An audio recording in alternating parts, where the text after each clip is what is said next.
Hello friends, நோய் எதிர்ப்பு சக்தியை அதிகரிக்கக்கூடிய மீல் மேக்கர் வறுவல் இன்றைக்கி எப்படி பண்ணலாம் அப்படின்னு சொல்லிட்டு செஞ்சு காட்ட போகிறேன்.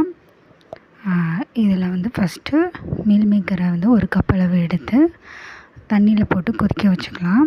ஒரு கொதி மட்டும் வந்தால் போதும். அதுக்கப்புறம் ஆஃப் பண்ணிவிட்டு அதை தனியாக நம்ம எடுத்து வச்சுக்கலாம். அது நல்லா வெந்ததும் தனியாக எடுத்து வச்சுக்கலாம் இன்னொரு பாத்திரத்தில்.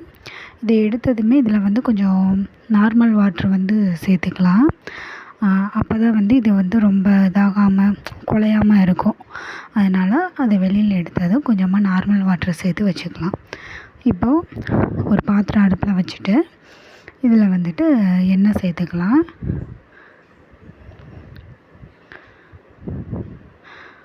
நான் ஒரு 3 டேபிள் ஸ்பூன் 4 டேபிள் ஸ்பூன் எண்ணெய் சேர்த்துருக்கேன். சேர்த்துட்டு கொஞ்சமாக சோம்பு சேர்த்துருக்கேன். உங்களுக்கு வேறு எதுவும் ஸ்பைசஸ் தேவைப்பட்டால் சேர்த்துக்கோங்க. அதுக்கடுத்து ஒரு பெரிய வெங்காயத்தை குட்டி குட்டியாக கட் பண்ணி சேர்த்துருக்கேன். இது நல்லா வதங்கட்டும். அதுக்கப்புறம் ஒரு 2 மீடியம் சைஸ் தக்காளியை கட் பண்ணி சேர்த்துருக்கேன். தக்காளிக்கு தேவையான அளவு உப்பு சேர்த்து இது நல்லா வதக்கி விட்டுறலாம். தக்காளி நல்லா வெந்து வரணும்.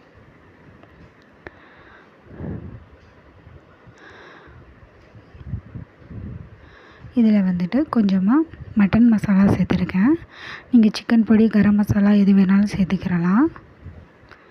கொஞ்சமாக கரம் மசாலா சேர்த்துருக்கேன். அப்புறம் கொஞ்சம் மல்லிப்பொடி சேர்த்துருக்கேன்.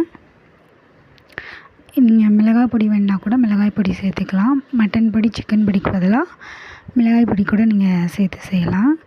இப்போ இதை நல்லா மிக்ஸ் பண்ணி விட்டுட்டு நல்லா மிக்ஸ் பண்ணி விட்டுட்டு இதில் கொஞ்சமாக தண்ணி சேர்த்துக்கலாம்.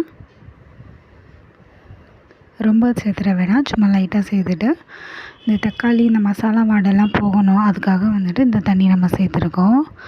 சேர்த்துட்டு இதை நல்லா கொதிக்க விட்டுறலாம். நல்லா கொதித்து இந்த மாதிரி எண்ணெய் பிரிஞ்சு வரும்.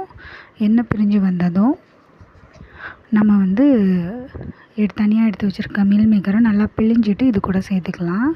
சேர்த்துட்டு நல்லா சிம்மில் வச்சு நல்லா மிக்ஸ் பண்ணி விட்டுருங்க.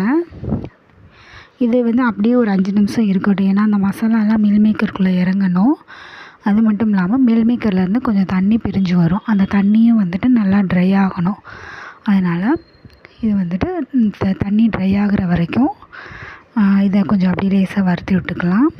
அவ்வளோதான் ஃப்ரெண்ட்ஸ், நம்மளுடைய மீல் மேக்கர் ஃப்ரை ரெடி ஆயிடுச்சு. ட்ரை பண்ணி பார்த்துட்டு எப்படி இருந்ததுன்னு சொல்லுங்கள். தேங்க்யூ.